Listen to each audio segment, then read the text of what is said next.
It was in the year 2065 when humanity entered its post-scarcity society. The millions of children that lived hungry lives now had full bellies. Homes were plentiful and cheap. Life had entered the utopia that so many people strove for, worked for, and died for. And so, with every need met, humanity turned inward in pursuit of discovering the better angels of their nature. In 2069, one person, a descendant of Elon Musk, created the first stasis tank, submerged themselves in the suspension fluid that preserved their bodies throughout all time, and lived their life online. That one person became 10, became 100, became a colony. To many, this was seen as the natural extension of the world they already knew, the logical next step. There were those that resisted the siren call of forever spent in a fantasy world. Those that enjoyed boring days, sore knees, and understood that there was a certain amount of suffering baked into the existence of humanity that gave life its meaning. For others, the stasis tanks were seen as a gift, an escape from dementia, from cancer, from Parkinson's. And as usual, both sides had valid points, and both sides couldn't see the other one. And then by 2074, the talks of the Great Download had begun. More and more people were submerging themselves into the stasis tanks and living their whole lives online. The trade-off was that it was your brain that kept the system going. You were a part of the network. You were a node. There were those that had no desire to hook their brains, their thoughts, their souls up to a nameless, faceless network of other humans. They could, however, see the benefit in accepting the king's ransom they were offered to monitor the stasis tanks. And for the first time in the history of man, the world was united under one concept, one driving mission: the Great Download. An idea put forth by the president that stated it was a human right to complete the search of your final self, to be inserted into a suspension tube, to float 8 feet in the air, in long rows upon rows. They began with the sick, those above 70 years of age, and then the children, and then it became a lottery. It took 30 years to empty out the world, the great cities of Earth becoming quiet. The only sounds were the click-clack of footsteps monitoring the endless rows of stasis tanks. By 2134, the world has been divided into 100 sectors. There were only a few hundred humans awake all around the world.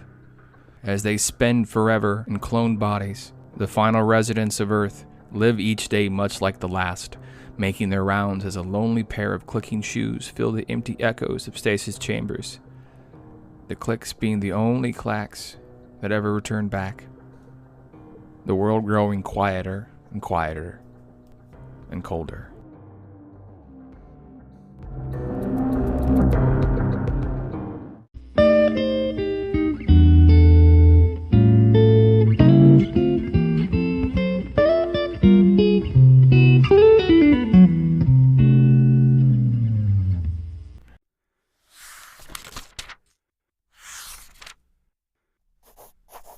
Dear Reader, I met someone yesterday. Well, a woman, I mean. She looked just like my last wife, back when people were still getting married. It was during my daily rounds, humming along to a song I forgot with a clipboard in hand. I was walking down the rows of stasis tanks, which were 15-foot-tall tubes filled with a suspension liquid, checking on the vitals of everyone. The lady in question was floating naked in hers, her face expressionless. Just a sense of waiting. As my heels click-clacked through the endless rows of floating naked people, my mind kept wondering, what is she waiting for? I never understood why I still do it. I could never check everyone's vitals on schedule, not eyeballing it like the president wanted. But what else was I going to do? There wasn't going to be any new Simpsons episodes on for the foreseeable future. Besides, my whole job was just to babysit a bunch of people throughout eternity.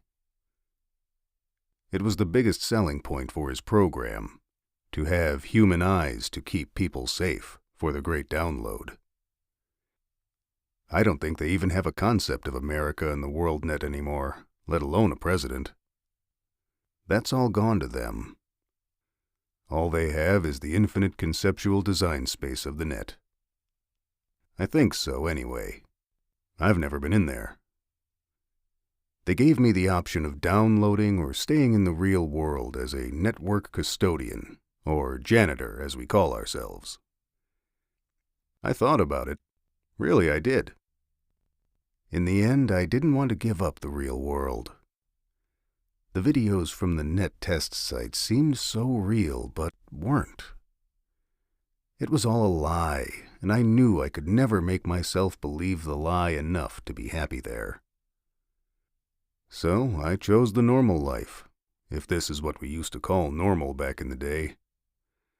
I had hoped that a few million other people would want the normal life too. But no, it turned out that I was a dinosaur, and there were only a few hundred dinosaurs like me around the world. People who didn't want the fake life, but instead settled for the mundane of the real. Jesus, I go on too much. I guess I'm just getting old. I think yesterday I turned 240. I should buy myself a cake. Yours truly, Scott G. Douglas, Sector 2, North America, June 17th, 2234.